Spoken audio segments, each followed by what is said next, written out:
大家好，歡迎嚟到自閉爸爸讀書會。我係一位自閉症爸爸，亦係一個有自閉症大女同 ADHD 細仔嘅爸爸。呢個頻道會講下我作為爸爸嘅親身體會，無論係教養、同理心，抑或係金錢投資，總之對一個爸爸嚟講重要嘅事，我都會同大家傾。今日我想同大家介紹一本對我幫助好大嘅書，就由 Russell Barkley 博士寫嘅12 Principles for Raising a Child with ADHD， 中文譯做教養 ADHD 孩子嘅12個原則。書入邊講咗12個重點原則，幫助家長三了解同支持有 ADHD 嘅小朋友。今集我會分享幾個我覺得特別實用嘅原則，同埋我自己喺屋企實際點樣應用，講下我同細仔一齊嘅成長過程。第一個原則， ADHD 唔係態度問題，而係神經發展障礙。我以前未知道我細仔係 ADHD 之前，真係有好多誤會。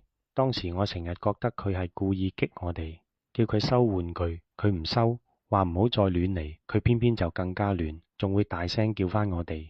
我同我太太都以為佢係叛逆，係有意反抗，係唔尊重我哋。但原來 ADHD 唔係冇禮貌，而係佢哋嘅腦真係有困難控制衝動同集中精神。當我明白到呢點之後，我個心先至放低咗好多，因為你明白佢唔係唔想合作，而係做唔到你期望佢應該做到嘅嘢。你唔會再覺得佢係針對你，唔會將啲情緒私人化，咁你自然就可以冷靜啲，學識點樣支持佢，而唔係只係鬧佢。第二個原則，外部結構支援佢哋嘅執行功能。ADHD 嘅小朋友最大嘅困難就係自我管理唔穩定，成日會唔記得做功課，唔記得收嘢，生活混亂，好容易激親屋企人。我個細仔就係咁，成日唔記得功課，成日啲衫鞋亂咁擺，搞到全屋都係佢啲嘢。我哋試過好多方法，最後最 work 嘅係建立固定 routine，同埋用視覺提醒，每日早晚都貼低佢要做嘅嘢，手機設定鬧鐘，佢照住做。而且如果我可以坐埋一齊陪佢做，佢會特別專心，做啱一步我就即刻稱讚，做得好啊！佢個人即刻振作返。仲有一個好有用嘅例子，就係佢朝早起身成日好困難，唔想返學，唔肯起身，搞到我哋成日開戰。後來我用一個正向引導嘅方法，就係佢起身後可以睇10分鐘星球大戰卡通，因為佢超鍾意。咁樣一嚟，佢朝早會有期待，瞓覺時間都自然穩定咗，唔使再逼佢起身，成個早上氣氛好咗好多。所以有時揾一啲貼合佢興趣嘅獎賞去帶動佢執行任務，反而事半功倍。第三個原則，講道理要等到佢哋冷靜落嚟先至講。當小朋友情緒激動嘅時候，佢哋嘅腦部其實好難理性思考，尤其係有 ADHD 嘅小朋友，更容易受情緒影響，導致聽唔入嘢。呢個時候，如果急住解釋，佢哋反而會抗拒或者更加激動。所以我哋要等佢哋情緒平靜落嚟，先至用平和嘅態度同佢哋講，咁先可以有效溝通，幫助佢哋理解同改變。特別係當小朋友踏入青春期，情緒真係可以好爆。試過我個仔只係因為早餐擺錯咗就發火，我一嬲就即刻開導佢，你唔可以咁樣。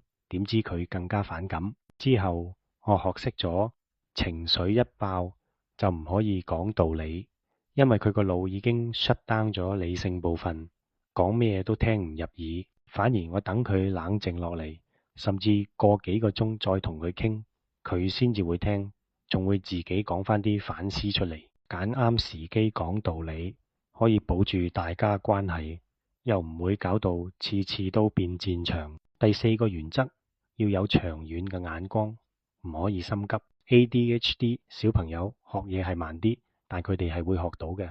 我真係唔記得自己講過幾多次，鞋唔好亂擺。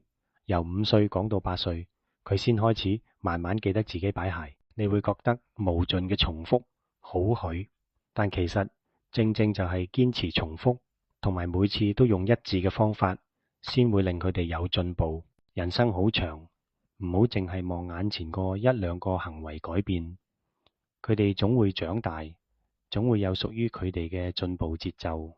第五個原則，正向鼓勵勝過責罵。可能你會諗，得啦釘，講好聽嘅冇用嘅，但其實講真心話，尤其係爸爸講出嚟，係會入到佢哋心入邊。我細仔雖然已經唔再玩星星貼紙嗰啲咁細路仔嘅方法，但每次我真誠咁講，老豆睇到你呢排努力咗好多，真係叻咗，所以唔好少睇你嘅認同，一句讚賞，一個微笑，會比責罵更有力量。